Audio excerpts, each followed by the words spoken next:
Imagine being a dying king with the power to, either secure a golden age of peace or condemn tens of thousands of people to just a bloody, agonizing death. And King Aegon the Fourth, well, he chose the blood. He absolutely did. And he basically did with a smile on his face. Welcome to the Deep Dive.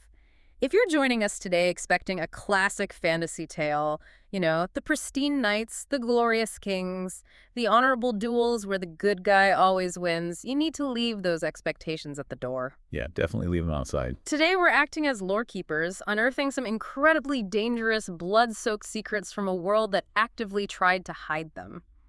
Our mission is to uncover the dark reality of a fantasy continent's most devastating civil war. Right, the Blackfyre Rebellion. Exactly. You are about to discover how a war that killed tens of thousands wasn't started by some grand ideological difference, but by a deeply toxic love triangle. And we'll see how the poison of that war trickled down to destroy the greatest king who never actually got to rule. It is a phenomenal, just brutal piece of history. And to understand the sheer scale of the tragedy, we have to start at the very top, in the year 184 AC, which just means after the conquest, the dating system here. Right. We're looking at King Aegon IV, remembered by history as Aegon the Unworthy. He was a man of grotesque appetites, and as he lay dying, his malice was, honestly, sharper than a blade. So let's unpack this deathbed scene, because what he does is essentially plant a geopolitical bomb. Oh, massive bomb. Most kings use their last breath to bless their heir or, secure the realm. Aegon the Unworthy uses it to legitimize every single one of his bastard children. Yeah, just all of them. All of them. And then he bypasses his legitimate scholarly son, Daeron II, to give the ultimate symbol of power to his bastard son, Daemon. And that symbol is the ancestral Valyrian steel sword, Blackfyre. Right, and Valyrian steel being this incredibly rare, magically forged metal that never loses its edge. But the physical sword is secondary to what it actually represents. It's a symbol of legitimacy, right? Exactly. In this world, that specific sword represents the kingdom itself. It was wielded by the first conqueror. So giving it to a bastard is a terrifyingly clear message. Yeah. Daeron II, the legitimate heir, was a peaceful man. He was thoughtful, he surrounded himself with maesters, essentially the kingdom's sworn scholars, and he brought the historically hostile Dornishmen into the royal court to forge a lasting peace. Which completely alienated the traditional battle-hungry lords, right? Because Daemon, the bastard who got the sword, was basically a god among men. It really was. He had the shimmering silver gold hair and purple eyes of the ancient dragon lords. He was the warrior reborn. But wait, I'm confused here. If Daemon was technically a bastard, how did just holding a sword give him the legal right to challenge a sitting king? Well, on paper it didn't, and that's the fascinating part. Daemon actually tolerated Daeron's rule for over a decade. Wow, really? A whole decade? Yeah, they didn't go to war immediately. Yeah. The cultural divide, the intellectual progressives versus the martial traditionalists, it simmered for years. Yeah. Casual historians look at that divide and assume it's what caused the Blackfyre Rebellion. Right, the obvious political clash. But if we look past that obvious clash, we uncover the hidden catalyst. The spicy plot twist. If you're listening right now and wondering what could make a powerful man finally risk treason, well, it wasn't politics. The entire geopolitical crisis was actually a proxy war. Yep. Fueled by a toxic love triangle between two other legitimized bastards of that dead king. Exactly. Let's look at the players here. On one side, you have the spy master, a man named Brynden Rivers, known as Bloodraven. Bloodraven, just a terrifying name. He's an albino sorcerer, a ruthless master of whispers with this red birthmark on his face, commanding a private army of elite archers.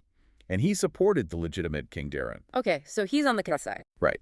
And on the other side, supporting the bastard Daemon, is the warrior Aegor Rivers, known as Bittersteel. Yeah. He's an incredibly angry, fiercely disciplined fighter. And both of these terrifying men were completely, hopelessly obsessed with the exact same woman. Yes. Their half-sister, Shiera Seastar, who, by the way, was rumored to literally bathe in human blood just to maintain her unmatched ethereal beauty.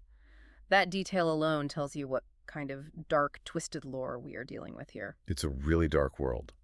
And Shiera eventually makes a choice. She chooses the spy master, Bloodraven. which just destroys Bittersteel. Completely. Bittersteel is consumed by this jealous, possessive hatred, but he realizes he can't just murder Bloodraven because Bloodraven is too deeply entrenched in the progressive court of the legitimate king. So to get to his rival, Bittersteel has to tear down the entire power structure. Yeah. So Bittersteel decides he can't just kill the player. He has to flip the entire political board. It's like a corporate executive staging a hostile, illegal takeover and bankrupting an entire multinational company purely because his rival got the corner office. That is a perfect analogy. He relentlessly whispers poison into Daemon Blackfyre's ear, preying on his pride, convincing him he's the true king, and thereby weaponizing his own broken heart into the bloodiest civil war in history. That's the psychology of bastardy in this universe, you know. What? Legitimized or not, they feel they have no inherent rights, only what they can take by force. Right. Bittersteel took his shattered heart and forged it into a literal rebellion. The realm violently splits into the Red Dragon for the legitimate king and the Black Dragon for Daemon. And this all converges on the absolute slaughterhouse known as the Redgrass Field. Because Bittersteel weaponized Daemon's pride, we get this incredible clash of titans. And on the battlefield, Daemon Blackfyre is basically unstoppable. A force of nature. Yeah, he gets into this epic, blinding duel with a Kingsguard named Ser Gawain Corbray, who also wields a Valyrian steel sword. Daemon strikes him down. The battle is his. But then Daemon does the unthinkable. He pauses. He pauses, he dismounts, he shows mercy, and he calls for a Maester to treat his fallen foe. He acts like a true chivalrous knight. Right. I was reading this thinking, oh, what a great, honorable guy. But wait, you're telling me that acting like the perfect, honorable fantasy protagonist is actually the biggest tactical mistake you can make in this world? It is the ultimate fatal flaw, because you have to contrast Daemon's chivalrous honor with Bloodraven's ruthless pragmatism. Yeah, Bloodraven doesn't play by those rules. Not at all. Up on the Weeping Ridge, overlooking the battlefield, Bloodraven doesn't care about the songs of chivalrous duels. He commands the Raven's Teeth, his elite archers. And while Daemon is paused, showing mercy, Bloodraven unleashes a devastating volley of whitewood arrows. And he doesn't just shoot Daemon, it's so gruesome. He intentionally targets Daemon's 12-year-old son, slaughtering him first. Yeah, to draw Daemon out. Then his other son. And finally, Daemon himself. The rebellion is instantly decapitated because of a single moment of mercy. The brutality of it is just staggering, and the crushing end of this battle is just as visceral. Bittersteel, blind with rage over seeing his king slaughtered by the man who stole Sheer from him, he charges up the ridge in a suicidal frenzy. And they actually clash, right? They do. He actually carves out one of Bloodraven's eyes, but it's not enough to win the war. Wow. The Loyalist forces, led by two royal princes, Prince Maekar, known as the Anvil, and Crown Prince Baelor Breakspear, known as the Hammer, they catch the rebels in a tactical maneuver and completely pulverize them. The Red Dragon wins. The Black Dragon is dead. If you're listening, you might assume the realm would heal, right? The good guys won. But the peace they built was a paranoid nightmare. Absolutely. Because Bloodraven essentially rules post-war Westeros as a police state. Yeah, this explores what happens when the good guys win, but have to maintain control over a fractured kingdom. Bloodraven uses his dark magic and skin-changing abilities, which is the magical ability to project his consciousness into animals, to literally spy through rats, cats, and birds. Think about how a medieval society even processes that level of psychological terror. The smallfolk whispered that he had 1,000 eyes in one. That sounds like it. If you even whispered treason in your own locked bedchamber, you disappeared. Bloodraven's surveillance state didn't just punish traitors, it bred a profound, suffocating paranoia within the royal family itself. It ate them from the inside out. And nowhere is that psychological rot more obvious than when we fast forward a few decades to the year 209 AC at the tourney of Ashford. Yes, the new generation of Targaryen princes. We meet the sons of Prince Maekar, the Anvil from the Redgrass Field. His eldest son, Daeron, is terrified of his own prophetic dragon dream, so he forcibly shaves his little brother's head as a disguise and runs away to an inn to drink himself to oblivion. Just to escape the pressure. Exactly. But the second son, Aerion Brayflame. Aerion is a monster. I read about this incident at the tourney and it honestly made me sick. What exactly is his delusion? Aerion represents the absolute, unchecked corruption of the feudal system. Because the real dragons have been dead for decades, Aerion overcompensates. He truly believes he is a literal dragon trapped in human form. Oh, wow. He views anyone without Valyrian blood as livestock. There's this moment where a wooden dragon loses in a puppet show. And Arion is so deeply offended by this perceived slight against his royal blood that he grabs the innocent puppeteer, a girl named Tancel, and calmly, serenely starts snapping her fingers one by one. It's just pure, genuine psychopathy. And the tragedy is that the highborn lords just watch. They won't intervene. Yep. Their society, a royal prince, is above the law, striking him as a death sentence. Except for our unauthorized hero, Sir Duncan the Tall. Dunk is a giant, penniless, low-born hedge knight. And if you don't know what a hedge knight is, it essentially means a freelance warrior who sleeps under the hedges because he owns no land. Right, at the absolute bottom of the feudal ladder. And the lore strongly hints Dunk was never even actually knighted by his old master. He's a fraud on paper, but he has an uncorrupted moral compass. So Dunk charges in and violently tackles the royal prince into the mud to save the girl. It's an act of pure, suicidal chivalry. To put that in perspective, Dunk tackling the prince is like a modern civilian physically assaulting a 4-star general in the middle of a military base. He doesn't just lack legal standing, he is actively breaking the foundational chain of command the entire society is built on. Exactly. Dunk is instantly arrested, doomed to mutilation or death. But this is where the political chess match begins. The crown prince, Baylor Breakspear, the brilliant hero of the Redgrass Field, steps in to play a desperate game to save him. Baylor is the hand of the king, essentially the prime minister, right? Yes, and he is facing a classic Morton's fork, an unwinnable dilemma. Walk us through Baylor's political nightmare here. Why can't he just pardon Dunk? Well, because if the Targaryens butcher a humble knight for defending an innocent woman, they look like tyrannical monsters, which legally and morally validates every argument the Blackfyre rebels ever made. That makes sense. But if they just let Dunk go after he physically assaulted a prince of the blood, the crown looks incredibly weak, inviting further rebellion. So Baylor subtly advises Dunk to demand a trial by combat. It's a genius move because Baylor expects the cowardly Arion to just back down rather than fight a 7-foot giant one-on-one. Right, he calls his bluff. But Arion is a vicious sadist, and he exploits an ancient, forgotten religious law. He doesn't want a duel. He demands a trial of 7. Yeah, explain the mechanism of that law because it's incredibly dark. It's a 14-man melee to the death, 7 on 7. And the brutal twist is that if Dunk cannot find 6 men to willingly fight alongside him against the lethal Kingsguard and the royal family, he is automatically executed. Basically a rigged game. Arion legally builds a slaughterhouse and forces Dunk to walk right into it. Which perfectly exposes the dark reality of Westerosi chivalry. During the recruitment, Dunk begs for help. A knight named Stefan Fossaway promises to stand by him. But then, in the dead of night, Arion bribes Stefan with a promised lordship. Unbelievable. Stefan betrays Dunk's life for real estate. It's sickening. But the betrayal sparks its own rebellion, right? Stefan's young cousin, Raymond, is so absolutely disgusted by the lack of honor that he demands to be knighted on the spot so he can take his corrupt cousin's place. Yeah, the family's split. The Laughing Storm, a massive warrior named Lionel Baratheon, joins Dunk just for the pure glory of the fight, and he knights Raymond right there in the mud. Raymond paints his shield green, creating the Green Apple Fossways, a house founded entirely on the rejection of corrupt politics. It's such a triumphant moment of defiance. But even with the Green Apple and the Laughing Storm as dawn breaks, Dunk is still one man short. They need 7. Exactly. The executioners are stepping forward. And then the crowd is completely stunned, because riding out in pitch-black armor, bearing the shield of a different house to hide his identity at first, to fight against his own family on behalf of the peasant. Is Crown Prince Baylor himself? Yes. Okay, I have to ask you about this because this blew my mind. Is Baylor stepping onto the field out of pure foolish nobility, or is this a calculated tactical strike to weaponize the Kingsguard's vows against them? Oh, it is absolutely a calculated tactical strike. Baylor is a brilliant battlefield commander. He knows that the Kingsguard are bound by sacred, unbreakable oath to never ever strike a prince of the royal blood. Oh my God. By putting himself on the opposite side of the field, Baylor legally paralyzes 3 of the most dangerous killers in the realm.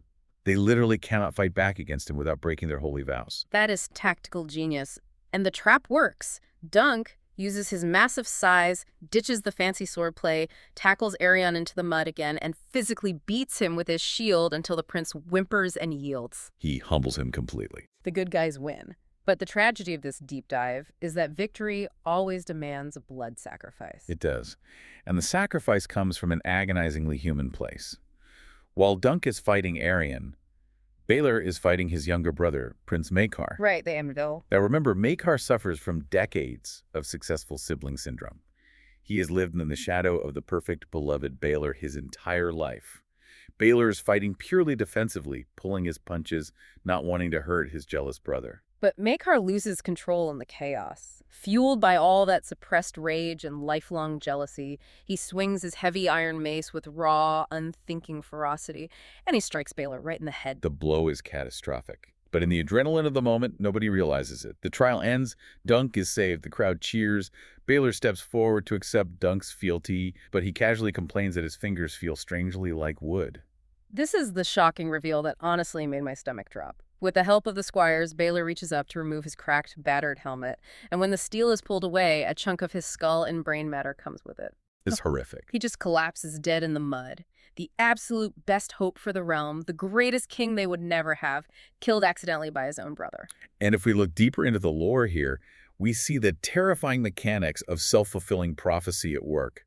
Remember Darren the Drunken, the prince who shaved his brother's head and ran away to the inn? Right, he ran away because he had a prophetic dragon dream that a great dead dragon would fall on top of Dunk. Exactly. When their terrifying father, Maekar, caught him, Darren lied to cover up his own cowardice. He claimed a giant robber knight kidnapped his little brother, which put Dunk directly in the crosshairs of the royal family. Yeah, wait, so by lying to escape the prophecy, Darren perfectly orchestrated the exact events that made it happen. Yes. He ensured the perfect King Baelor died exactly as the dream foretold, falling dead into Dunk's arms. Yet Darren's cowardly lie was the domino that pushed the entire continent onto a path that would eventually, decades later, lead to the Mad King. The way this lore connects cause and effect is staggering.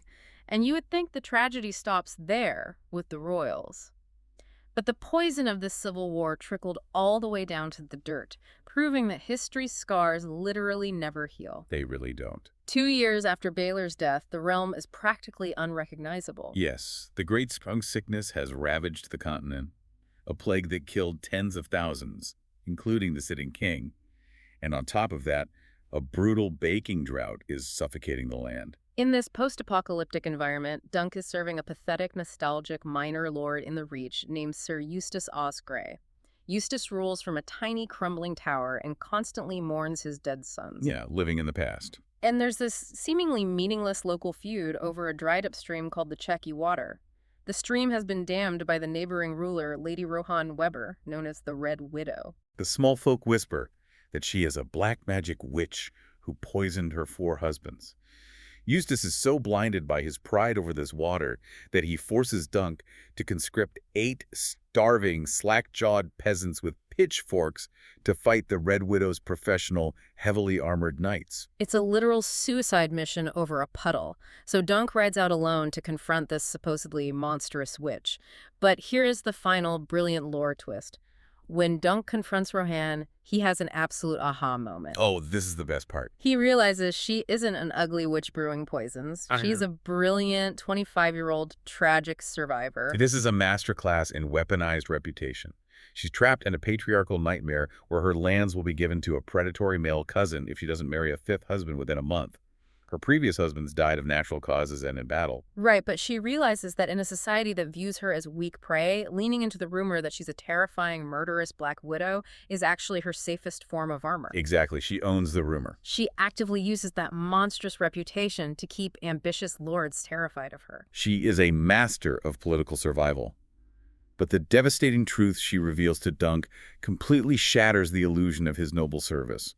She produces a royal decree proving the stream doesn't even legally belong to Eustace Osgrey. Because Eustace isn't some noble loyalist who lost his sons defending the realm. He was a Blackfyre traitor. He was on the wrong side. He fought for the Black Dragon at the Redgrass Field. The crown stripped him of his lands and gave his water to the Webbers as punishment. This is the crucial synthesis of this entire deep dive. This minor, petty squabble over a dried-up stream that is about to cost innocent peasants their lives isn't about water at all. It's about the past. It is a 15-year-old proxy war born from the geopolitical wounds of the Blackfyre Rebellion. Lady Rohanne was actually in love with Eustace's youngest son, and she hates Eustace for dragging that boy to the Redgrass Field to die for a traitor's cause. The grand epic history of kings and legendary swords has trickled down to drown the poorest small folk in a completely meaningless local conflict. It's devastating. So, what does this all mean for us? If you're listening, we look at history, even our own real world history, as this grand sequence of inevitable events driven by economics or massive sweeping ideologies. By the textbook version. But what if the defining moments of our own history were actually decided by a petty jealousy, an unrequited love, or a coward's lie? It's a chilling thought. The Blackfyre Rebellion was orchestrated because Bittersteel couldn't have Shiera's sea star. Baylor died because Maekar was jealous. The grand narratives we're fed often hide the deeply flawed human pettiness that truly shapes our world. Look at the official histories you've been taught and wonder what dark personal betrayals have been scrubbed from the archives. Thank you so much for joining us on this deep dive into the brutal, forbidden lore. We stepped out of the polished songs of chivalry and into the muddy waters of real history, and what we found was that the deadliest weapon isn't a magical steel sword, it's a broken heart. Until next time, keep questioning the archives.